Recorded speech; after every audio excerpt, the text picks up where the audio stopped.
All right, everybody. Well, welcome back to Locked Off Logic podcast. If you've been listening to us this far, like this continues our series for the 50th episode that we're experiencing. Really excited with the first 50. Hopefully we have many, many more. And if you've listened to the show for any amount of time, you know that frequent guest on our show, and this is probably the smartest person to ever come on our show, is Rene Reviews. I really appreciate the eye roll. So a little background, like me and Rene, we met during last year because during the Last of Us season 2 controversy, I guess, where just all the trolls came out with their swords. Those of us that defended The Last of Us, we also came out with our swords. And like freaking sometimes you're just defending that show till the death. And I noticed that this other person was also defending the show to the death. And I started reading her content, reading her reviews, following her journey. And that's Rene. So Rene, I met Rene because we were both staunch defenders of The Last of Season 2, still are. And as I've got to know Rene and her love for cinema, I know that she loves horror specifically. She never passed up the chance to see a horror movie. She's got a TikTok, she got an Instagram, she got a letterbox. And I was looking at your letterbox this morning and just a few of your favorite movies. And I'm excited to ask you about those because I think that they're movies that are very unique to you in general in your experience. But Rene, like, tell me a little bit about you and like where you're from, like what do you do, and when did you fall in love with cinema and story, and why do you keep supporting in the way you do? Well, I'm from the Philadelphia suburbs area. I've been here my entire life. I guess I can only really say my love for movies started with my father when I was younger. My dad had a ton of movies on VHS, and he always had them set up in this giant stack, all nice to like showcase all his movies to everybody who came in. And he was always watching a movie, and he was one of those people who had like a certain rotation of like 5 or 6 movies he would watch over and over and over for a few weeks, and then he would switch 1 or 2 of those movies out and add a new one in. So there's some movies I wish I haven't seen as many times as I have, but I've seen them a million times because of my dad. But yeah, it really just started with him, and then especially with horror, because horror was my dad's favorite genre. So I've seen a lot of horror movies, probably ones that I should not have been watching when I was like a child at like 5 or 6, but it's all right. Look at me now. Hey, you turned out great. I don't know what you're talking about. If our kids need like a good dose of horror when they're kids, turn out like you, man. That's the way to go about it. Yeah, so I'm a horror. The only thing downside with being into horror my whole life is some people call me a horror snob. It's hard to impress me with horror movies these days. But I still appreciate the genre. So I guess I'll just lead in my first question I had is that you are like a horror stan, and I guess snob is a very, I would say stan, but snob maybe a little bit more um I don't know, descriptive than a stan. But like horror, like I feel like horror over the last like 5 years or so has really made a comeback. Like some of the horror movies that are coming out are just raking it into the box office, specifically like the last couple of months with Backrooms and Obsession. And horror is probably like my least favorite genre, but I kind of feel like I'm missing out because the horror movies that are coming out are just really making bank. Like, what do you think of like the comeback of horror? Is it a comeback? Do you like the new horror movies that are coming out, or what do you think of kind of like this at least financially this renaissance of horror that we're experiencing? Guess it's a little bit of a comeback just because there has been so many consistently good horror movies. I mean, not all of them have been good, but there has been a surprisingly good amount of consistent horror movies within like the last 6 months. Um, Especially the one we've all heard about is Obsession, and how much that has made being a movie that costs less than $1 million to make. So it's I guess it's a comeback, but I don't know. I'm a little worried it won't stay consistently good. Just again, because I'm a horror snob, quote unquote horror snob. But I really hope there's been a lot of like interesting new kind of rare type of horror been coming out. So I'm just hoping that there's still more rare horror that's coming out. You know, I'm tired of seeing the same thing over and over. But there's a lot of young directors out there, especially these YouTube directors that are extremely creative and they're getting into the genre. So we could see a lot of good horror that we're not expecting and that we've never seen before. So I'm looking forward to that. Do you like the new horror, like stuff like Obsession or Backrooms, kind of like these coming out of nowhere from these new creatives, or do you like the legacy characters with like the Michael Myers and the Jason Voorhees and the Freddy Krueger? Would you prefer like more of that type of horror, or kind of what's your preference like going forward in the future? So I grew up with Freddy, Michael Myers, and Jason, you know, so I have like very high standards when it comes to horror because of them. But at the same time, those are so like slasher. I don't really know if it's like a great genre now. I feel like as many people aren't into it just because there's been so many slasher films.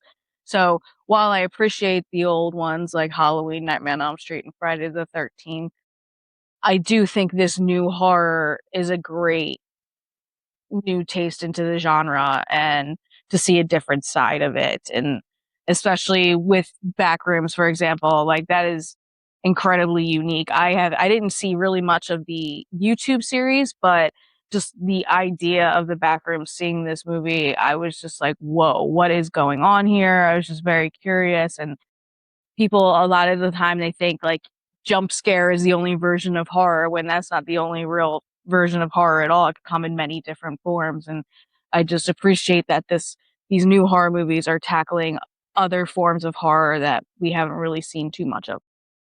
Hmm. Interesting. One thing I seen your offer like a lot of MCU. That's quite the difference between like horror and MCU. Like, are you a fan of the MCU? Are you do you like the old school MCU? Like, what are your thoughts on the Marvel Cinematic Universe? You had a ton of pictures, so I'm assuming you're a big fan. But let you speak for yourself.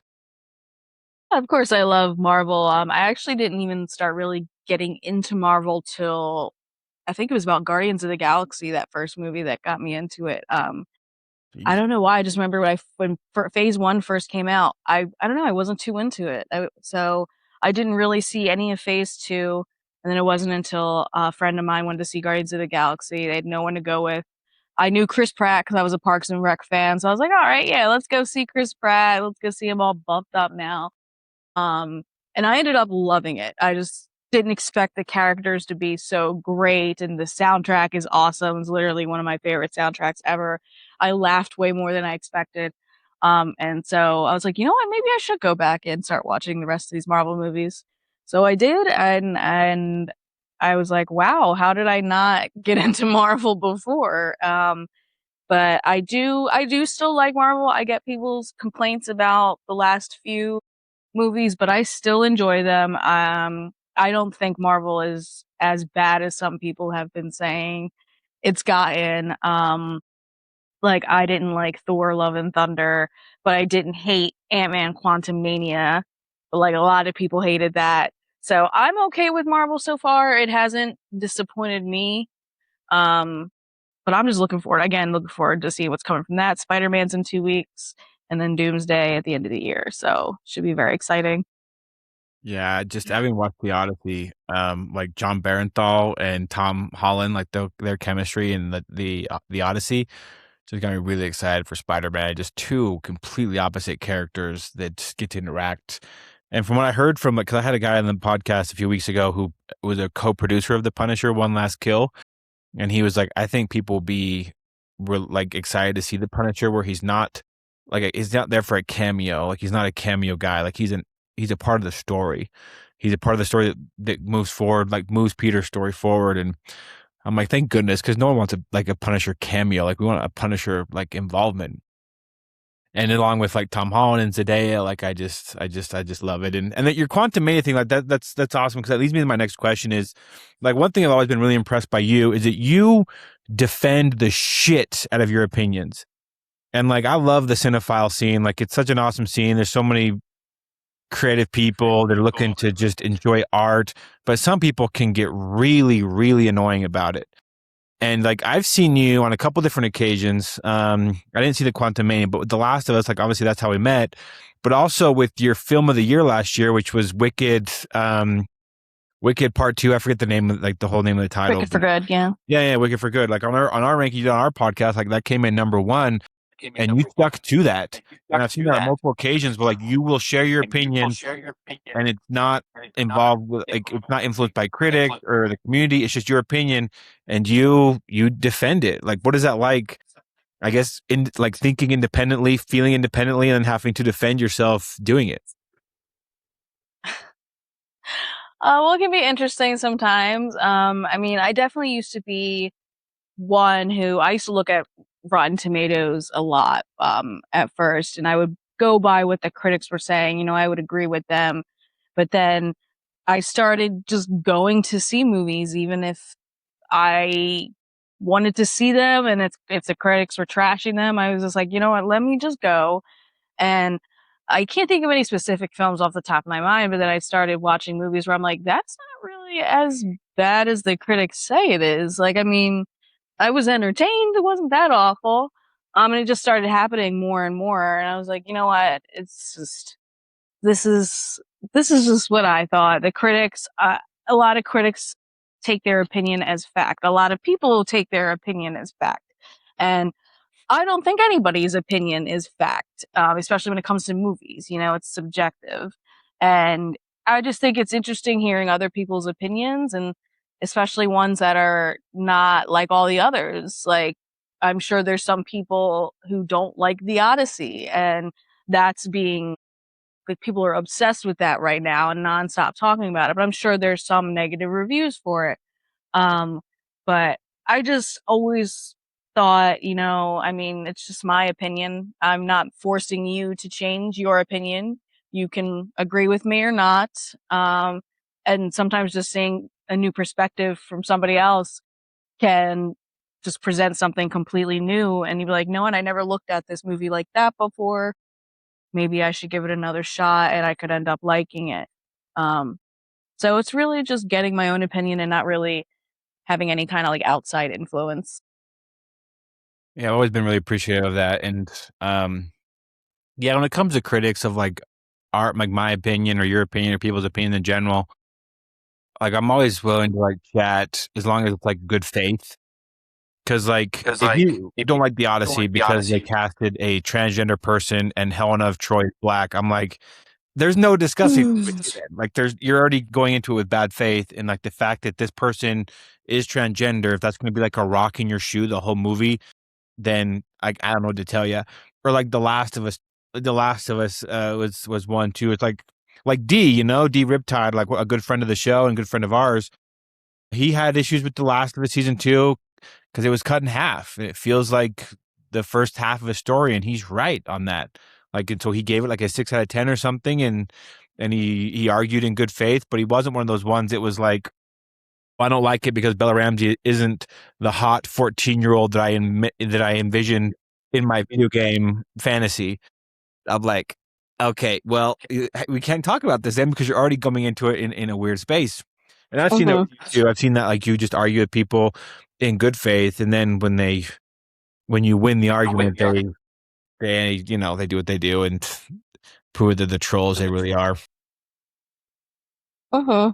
Yeah. So when you go to the movie theater, some of my questions: what's your preferred time to go? What's your preferred place to sit? Is there a snack that you like to eat while you're there? Like, tell us about your cinema going experience and what you prefer as far as like the environment. So I'd probably say the day I go to the movies the most is Thursday nights. Usually, especially for new movies when they're coming out. Um, I will go see them the Thursday night before, as opposed to Friday or Saturday, just because it's never usually as crowded. I mean, some every once in a while for a certain movie will be crowded, but there's not many people on a Thursday evening, so that's when I usually go. I'm very grateful for the Thursday evening showings now instead of the midnight showings that there used to be back in the day. I've been to No doubt. several midnight showings for Harry Potter, Pirates of the Caribbean. I can't believe I used to do that. I wouldn't get out of the theater till like 3:30 in the morning, but I can't do that anymore. So I would say Thursday evenings probably the most common, and then Sunday afternoons as well.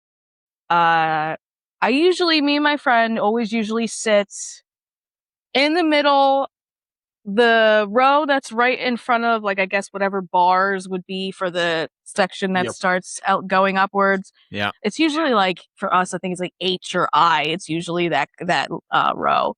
So we're usually right there in front of the bars, like in the middle section, or at least just somewhere in the middle. Never usually up front. Try not to get near anybody, but there's usually those people who will buy the one seat next to you when there's like So a annoying. million in there. I'm just like, So annoying. really?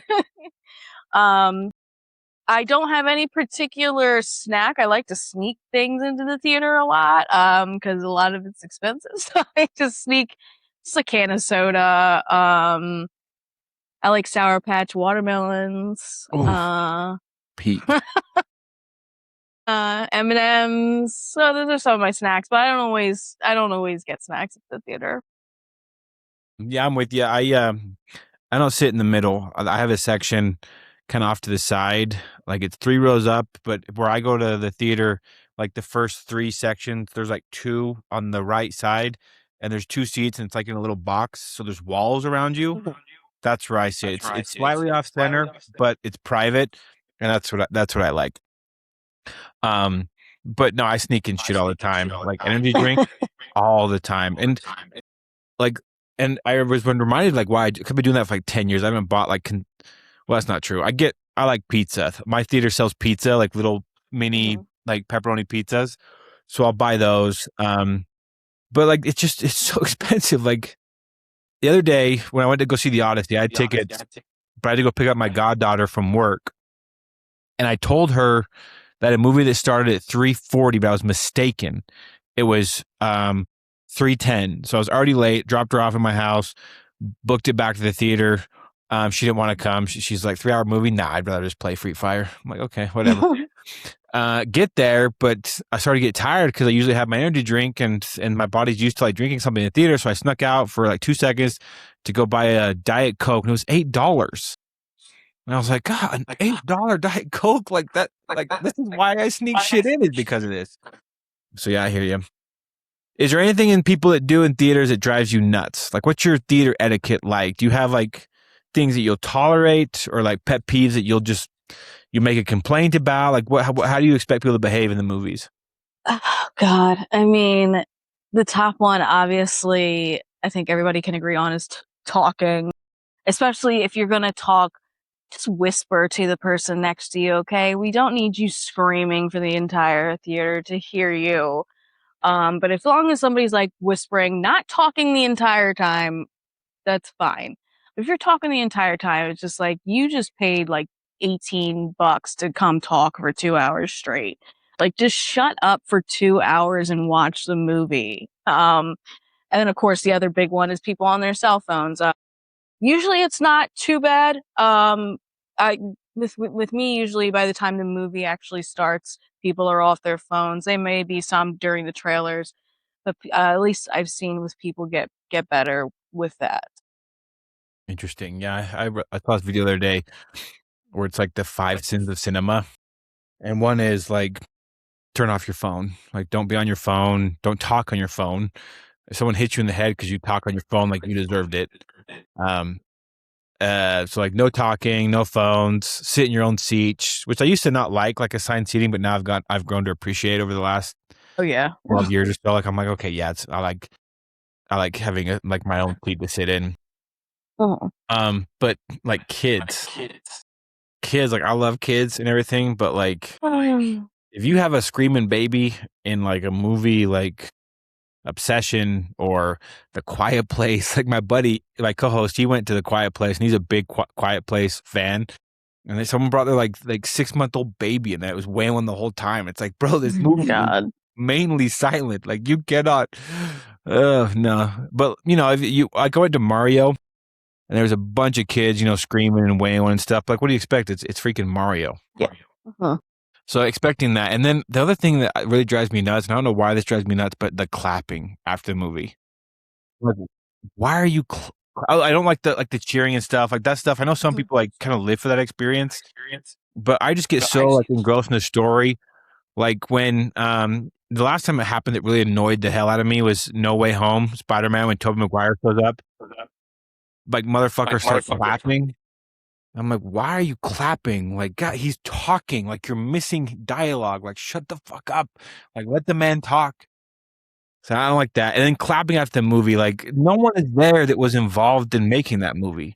Like the director's not there, producers aren't there. Like, why are you clapping? Like, I don't understand. Like, they're not gonna acknowledge like this applause. It's always driven me nuts, but I don't know. Maybe it's just that way. See, I'm okay with that when it comes to Marvel movies, especially if it's like the premiere.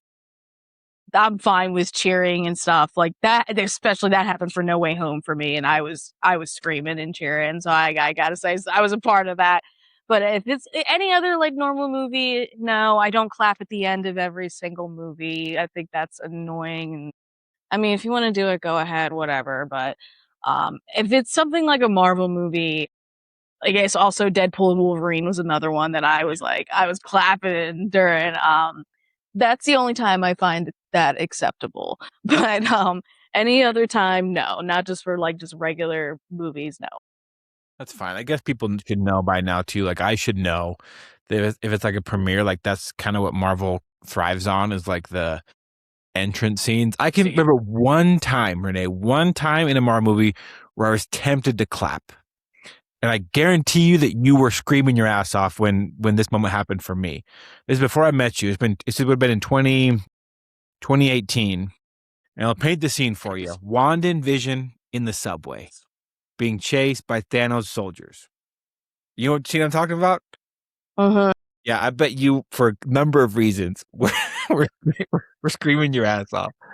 But when that motherfucker grabbed that spear, I was like, no, I can't. I can't. I'm not that person. I'm not that person. But it was so close because it was the best entrance I think of a hero in all of superhero cinema. Yeah, I think that was actually one of my because what was Guardians? I think that was like 2014, maybe. But Infinity War was definitely that was my first Avengers movie in theaters. Um, so that was my first time experiencing like the cheering crowds with a Marvel movie like that. So that was so fun for like that appearance and all other movies or other moments throughout that movie. But when it's an Avengers movie, it's just like that hype. It's so hard to stay quiet when you're Yeah. like so Yeah. hyped and seeing something you love. So but if it's been like the 20th time you've seen this movie, like calm down. But Yeah. premieres, fine. Yeah. And I guess you're right. Like there was a time, the hype, I think that like the childhood hype kind of overtakes some people sometimes. And like we were,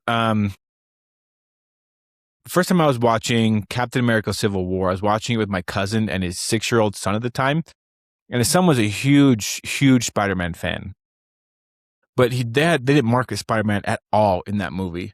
And so he's being like a good little kid, he's just chilling, he's watching the movie. Oh yes, it's exciting, whatever. And he doesn't know who Peter Parker is. So like the scene right before Spider-Man shows up when Iron Man is talking with Peter, like he has no idea like what's going on. But then the next scene when Spider-Man takes Captain America's shield, like this little kid, he's holding his popcorn and he just freaking sits up. And he starts screaming. He's like, Dad, Dad, it's Spider-Man. I didn't know Spider-Man was in this movie. And like this, like the joy like overcame him. And like it was a small theater. It was only maybe like 50 people in there because it's a small theater in Wyoming. And this kid was like screaming. He was like, and the rest of the movie, just like this, just like laser focused on Spider-Man. And so, yeah, I think you're right. I remember one time it was during Endgame, during the end credits, where I stood up and applauded. It was when they played like Iron Man and like Robert Downey Jr.'s Iron Man and like everybody else. I joined the crowd. 'Cause everybody else stood up and started clapping for Iron Man for the sacrifice he made to stop Thanos. And so, yeah, I did. I was during the credits, but I did participate.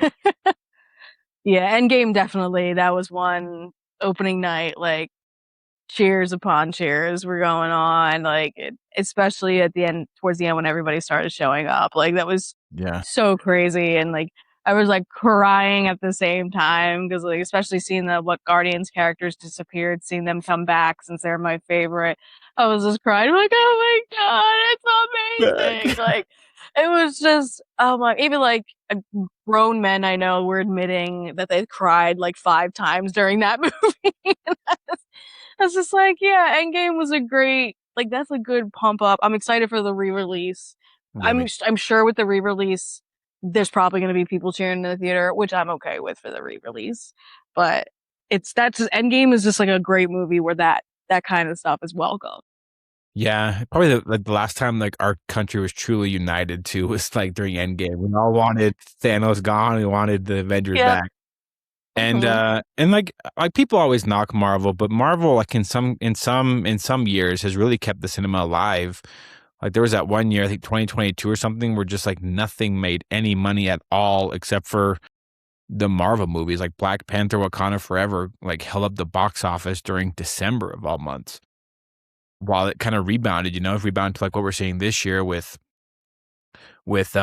like those two horror movies that are raking in the cash. I'm sure Rene, like the Odyssey, will it's gonna bring in so much money, I would Oh yeah. imagine. Like it's so hard even like to get a showing yesterday at my little theater in Utah. Everything was sold out. Like I got a ticket super last minute. I can only imagine the numbers are gonna come out with people seeing that movie. It's like in some years, like Marvel's kind of like kept the cinema alive. And it's like people can knock it all they want, but like they'll never be able to accomplish anything like this again. Like a collective universe, like 30 movies in, like people have tried. Like Hunger Games is on movie 5 and it's like it's already kind of dying.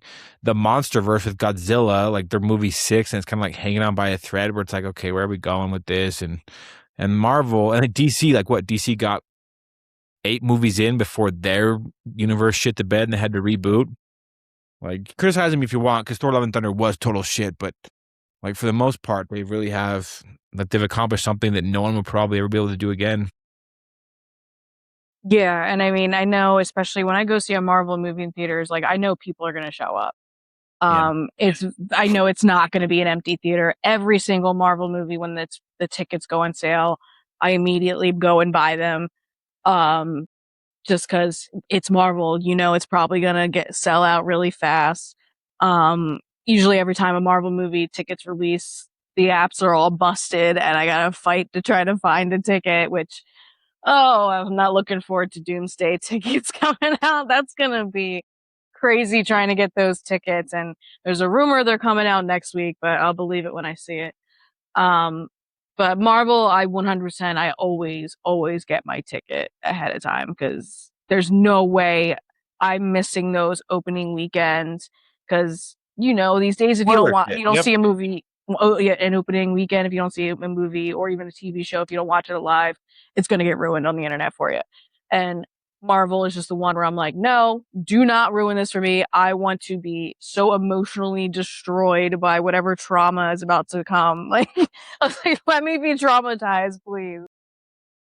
Yeah. So, what is your favorite Marvel movie? Is it Guardians of the Galaxy? Is that your favorite one? Yeah, I'd probably go with Guardians of the Galaxy again, just because of I love all the characters. They're all so different and work so well together, and are so funny. And the cast, everybody was casted very well for their roles. James Gunn, I've always liked his stuff, and again the soundtrack. So there's just so much I like about it. It's even one Marvel movie that I got my family to watch because it's one of the few that you don't really have to see any other Marvel movie to get it. um, so I had them watch it, and even they loved it because that's the music they grew up on. So it's a very newcomer friendly type of Marvel story, and I think anybody could watch it, even if you've never seen a single Marvel movie in your life. Yeah, I love the third one, Guardians of the Galaxy 3, when the villain, like just such a nasty villain and his collective ass kicking that he got at the end of that movie, I was like, yes, get him. Because like Groot gets him, and then Drax gets his shots in, Chris Pratt gets his shot in. Just everybody just beats the crap out of that guy for what he did to Rocket. And yeah, I love Guardians of the Galaxy 3. Or I love the Guardians of the Galaxy 3. But what is your who's your favorite horror icon? Boy, I guess just the one I've always loved. I have to go with Michael Myers with Halloween. just because that's the one I grew up with, probably watching the most when I was younger. My dad probably that was probably one of his favorites as well. I watched the original so many times. I still watch it now every Halloween. And even all the awful sequels. They're all so bad, but I will still go back and watch them. But I definitely probably just Halloween just because I was so terrified of it when I was a child. And it really just stuck with me, and it's just a fun, especially like 70s type of horror movie series. Why are the sequels so bad, bro? Like the new one, I know a lot of like horror fans that I know were really had a lot of hope for the new Halloween after that first one when they brought back like what's her name? Her name, I'm forgetting her name. Jamie Lee? Yes. Yeah. Mhm. And like it was good, and then the second one was okay, the third one was just bad. Like what happened with that trilogy? Uh, I'm gonna blame Blumhouse because they are not consistent. Got it. But yeah, that pissed me off. Like first when I heard they were rebooting, remaking that series or whatever, I wasn't too happy about it, but then I heard Jamie Lee was attached and they were gonna basically retcon the end of the original series where they did her dirty. So I was like, all right, a lot of people like original cast was coming back. I was like, okay, a lot of the original people are involved. Let's see how this goes. Saw it, absolutely loved it. Thought it was amazing. I loved a lot of the callbacks to the original film. There were so many similar shots and scenes to the original film. Loved it. Uh, when it came to Halloween Kills, yeah, I mean, initially I was let down. I was like, oh, that wasn't that great. I mean, it was fine. I've seen worse movies, but I was kind of expecting more. And then, yeah, Halloween Ends. I mean, I don't know how they didn't learn from the original Halloween 3. If you don't have Michael Myers in a Halloween movie, no one's gonna want to see it. And he's literally in Halloween Ends for like 10 to 15 minutes. And it's just them making that other kid the lead now, or the new Michael, whatever the hell they were trying to do. That just completely ruined it for me. I watched it and I hated it. It is total dog shit, and I will not watch it ever again. Dang. That's unfortunate, man. That's too bad. Like you think they would know. You have Yeah. like for Halloween, you have to have Michael Myers. I gotta tell you, like even talking about this stuff gets me really amped for the fall because I'm a total fall stan. Like the colors in the Halloween movies, and so even like talking about this is getting me amped. But that's beside the point. Is there a director and an actor that you will always show up for? If someone's directing and someone's acting, you're in the theater in the first couple weeks. Whew. It was a good question. Yeah, this is a good question. Uh, I do love me some Sam Raimi. So if there's ever like a Sam Raimi horror film, Good answer. I'll usually go run to that pretty quickly. The only others that come to mind are Ari Aster and Yorgos Lanthimos. Just because I think their films are all so unique and weird. So I want to see those as soon as they're released, and just to see what new crazy thing they've come up with. So I would probably say those few directors. I try to see their movies as quick as possible. Okay. What about actors? Do you have an actor you're always going to show up for? Sure. Um, I think one at me and my friend, at least, who we love and has done amazing roles. I would have to go probably with Toni Collette, especially with Hereditary. Like that performance of hers in Hereditary was phenomenal. But I feel like she's always doing like some kind of crazy type of role or story. So I look forward to her in those. And my friend, another one is he likes Nicole Kidman. Nicole Kidman's always doing some kind of crazy thriller, so Yeah, we'll she is. go usually see that randomly. But I don't think I have any specific actor where I'm like, I have to see everything they're in. But there are a couple actors where I'm just like, you know what, this looks like they're gonna do pretty good. Let's go see that. Hmm. Interesting. Ari Aster. Huh. Did you like Eddington? Have we talked about this? I still have not watched that. That's the one I have not watched yet because it's Okay. 3 hours, and I'm just like, oh, when do I sit and watch this? Yeah, that was my first experience with Ari Aster, and I got to tell you, man, I was like, I know he had the reputation for being weird, but this weird was like, I don't know if I like this. Like the only movie I've seen, because like I asked myself that question too, because I stole those questions from a different podcast, and I was looking at like my letterbox that I have to, I have to really update my letterbox, but I was like, there's only like two or three directors that I've seen like 90% of their stuff, and it's like Christopher Nolan and Ryan Coogler and James Mangold. Those are like the three directors that I've seen most all their stuff. Those are probably the three that I would always show up for. And the two actors on my list that I always show up for, Pedro Pascal, which should be no surprise, and John Barenthal are the two actors I'll always, at least according to my letterbox, always show up for. So yeah, that was my those are mine. But I'm glad you brought up Mr. Astor because on your letterbox, I wanted to ask you about this. Is the number one movie you have listed there is one that I haven't seen. I've seen obviously like a lot of marketing for it and stuff, and if anyone follows your Instagram at all, they've seen it as well, along with a bunch of reels and memes and stuff. But how do you pronounce this, Renee? Is it Miss Midsommar? Midsummer, yeah. Some Midsummer? people Okay. say midsummer, midsummer, whatever. I say midsummer. Okay, well, tell me about that film and tell me about the first time you ever saw it and tell me why it's your number one on your letterbox.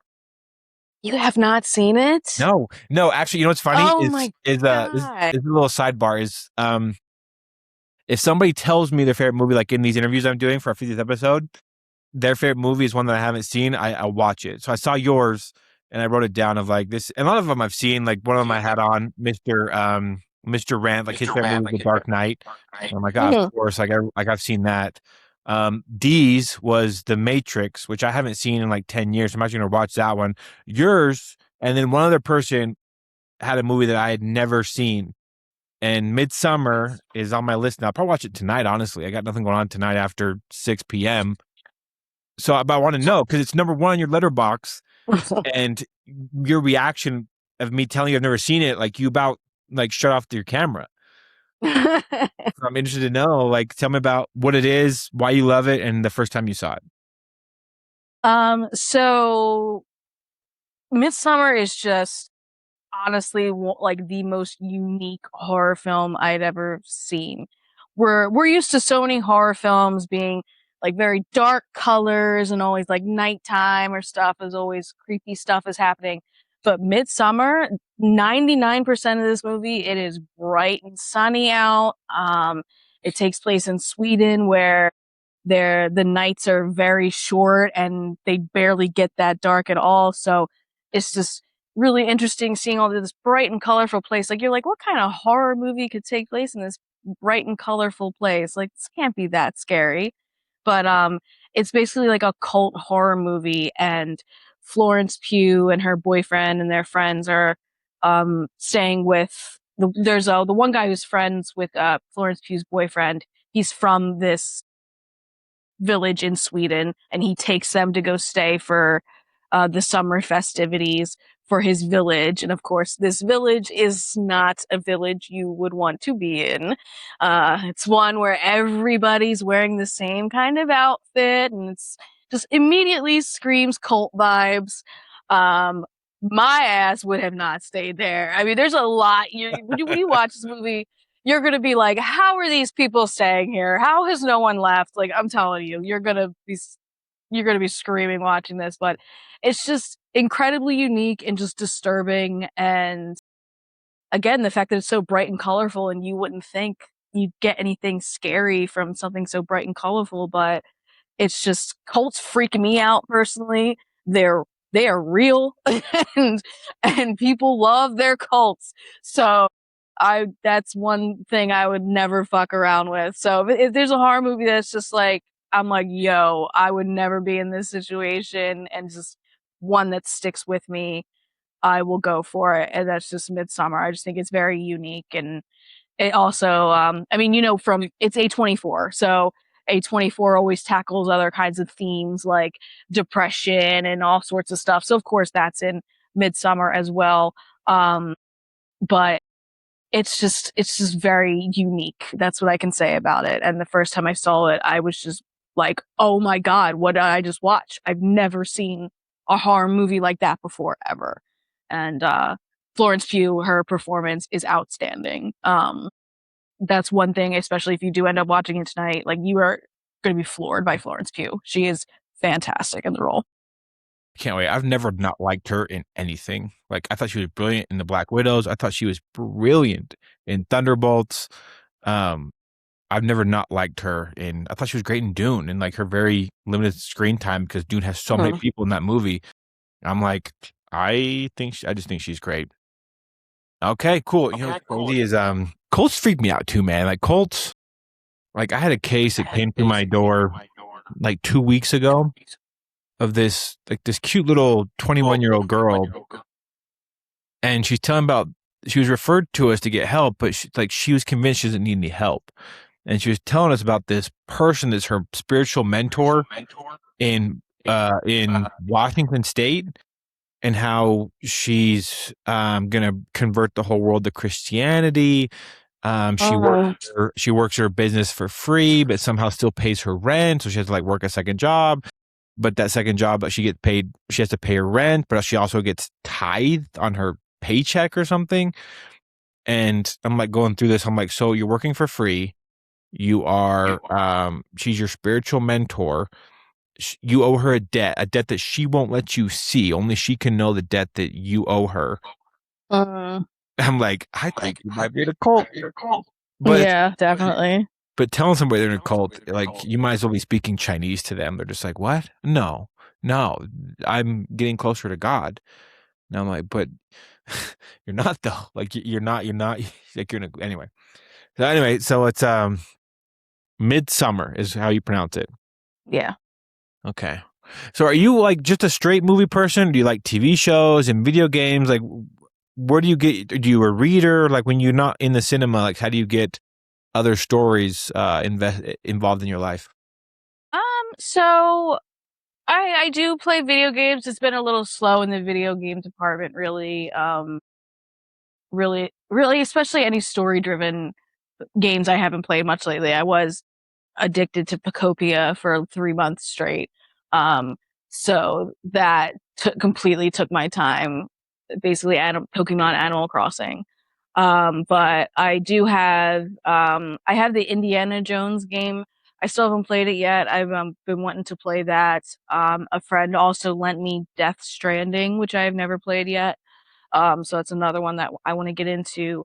Um, TV shows, I don't watch as many anymore. I watch a lot of reality, like competition reality TV. Like Survivor is my favorite show, and Big Brother. Wives, the Mormon Wives, like that.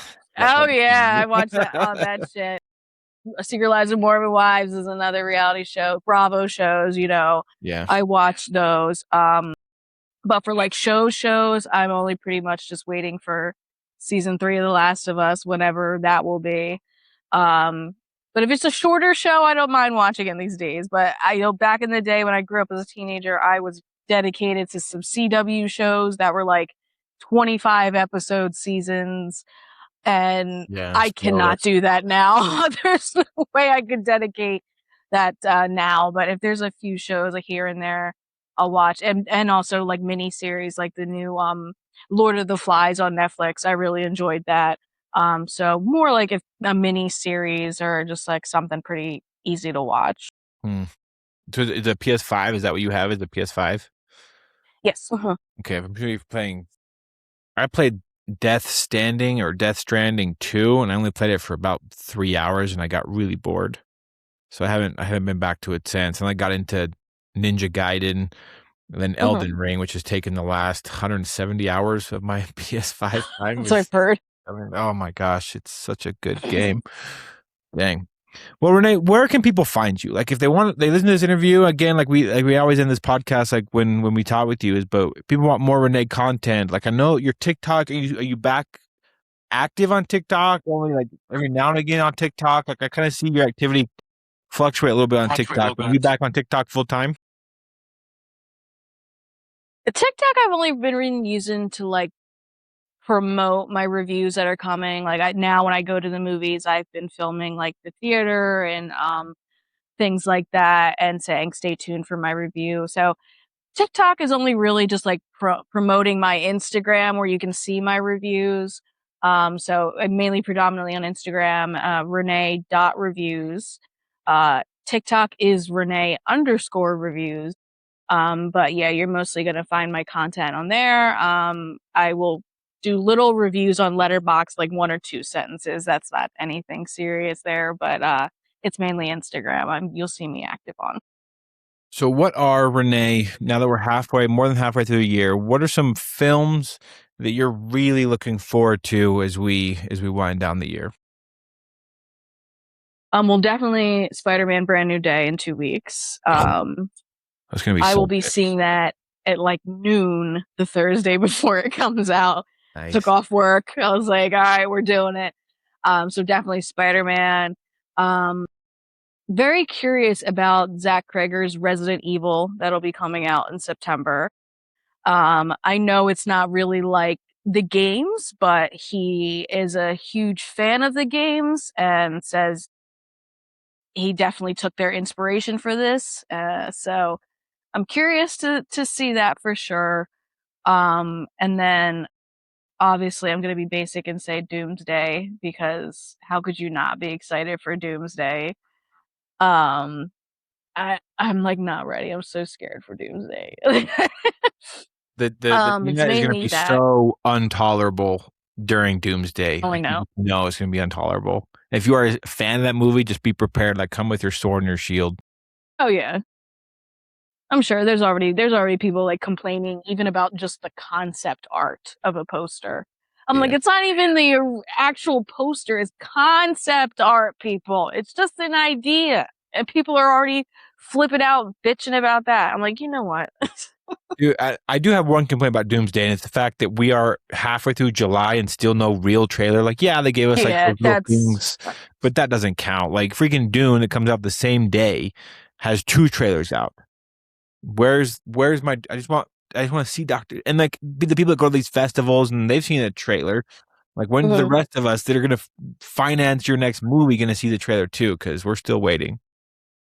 Yeah, I think what was it like May or something, or maybe end of April? There was a trailer premiered at some con, Yeah, and then like literally nothing has come out since. And I'm like, and how are nobody should you? have their phones in there, and like a bunch of like Yeah. weird AI stuff has come out, and you're like, oh my gosh. I don't think Oh that, I yeah, don't all think these that's basic AI at all. trailers are wild. Yeah, I don't think you're basic at all for that answer. I think that's an awesome one to be excited about. The Resident Evil one, I do have my first doubt about that one because I saw the runtime, and one of my things with like cinema, like prejudging a movie before it's even come out is the runtime. If a Mm. runtime is an hour and a half, it for me it's always a bad sign. Like the first time I knew, like if it's like a Legally Blonde 5 or whatever, like yeah, an hour and a half is fine. But if it's like a franchise movie, they're trying to build like a universe around. Like the first time and I learned this experience because a few years back I saw the runtime for Andy Serkis, he directed Venom 2, Let There Be Carnage. And when the runtime came out, I was like, hour and 30. Like, this is gonna suck. Yeah, I get Same, that. Yeah. same thing with Thor Love and Thunder 2. My first doubt of Thor Love and Thunder was when the runtime came out and it was like an hour and 41 minutes. I'm like, this movie is somehow longer than Captain Marvel 2. Like this might be bad, and sure as shit that it was bad. That's awesome. There's one that I'm looking forward to that comes out next month. 2 that come out next month. I'm really excited for. Um, it's Ridley Scott, The Dog Stars. I Oh, will, was that with Jacob Elordi? yeah, I seen that trailer. Yeah. yeah. I'm really excited for that one. But then there's also one, and I think you'd like this one too. Because you and I'm gonna look her up real quick. Because I know you and I are both Bella Ramsey stans. Right? Am I correct on that? You're okay. I love Bella Ramsey. I think they are great. I think they played Ellie really well. I've never been a fan. I've never hated anything that they're in. and she has a movie that's coming out called Sunny Dancer, and I cannot wait for this movie. It played at some festival and it got ton of a ton of just positive reviews out of whatever festival it's in. It used to be called Chemo Camp, but they changed its name to whatever I just said, the Sunny. What did I say? Sunny Dancer, and it's basically Yeah, Sunny her. Dancer. Yeah, she has her character, like she has cancer and she's in remission, and they send her to this camp with other teens that like have cancer. Some are terminal, some are in remission, but they're just a bunch of kids that kind of have this same illness, and it's like a really it's a dramedy, um, and like involves cancer, obviously, and then Billy Ram's in it, so you know she's just gonna break your heart. And I cannot wait. When I saw that trailer, I was like, freaking, you put that right here, put it right into my veins. Like I cannot wait for that. And but so yeah, I think we're just eating good this year. And then obviously I can't wait for Dune and Doomsday. I think that is gonna be some great days at the cinema. Probably two separate days. I don't know if I can do back to back 3 hour films, but we'll see. Yeah, I mean, I'm not really. I mean, to be fair, I have not sat down and actually watched Dune, so I can't really say if I'm gonna go see Dune 3. Maybe by that time I will, if I'll watch the first two ones. But definitely doing a double feature is fun in the theater. But that Doomsday is gonna be a wild double feature. Though I do obviously I think Doomsday is gonna make way more money than Dune. So that's why I don't understand why I thought Dune was going to move their release date. Um, but I guess they're just not going to. And I'm like, all right, well, you're not going to make more money than Marvel. I No. mean, but it'll still do well, I'm sure, but it's not going to make Marvel money. But I am very curious to what the box office numbers will be that weekend. That'll be wild. Yeah, I don't think there's enough theaters like in the country to because everyone wants to see it on IMAX. But I think that's why Marvel put out this thing where it's like if there's no IMAX in your area because Dune already has taken them, here are some theaters that are like Marvel approved that have a similar experience to IMAX. Because there's just not enough screens. Like there will be nothing else showing in those theaters after 12 p.m. Like if you want to go see like an indie film that's like up for an award season or something, like go at like 9 o'clock in the morning because I'm sure for at least 2 weeks, every screen in every theater from midnight from midday to midnight will be Doomsday or Dune. Pretty much.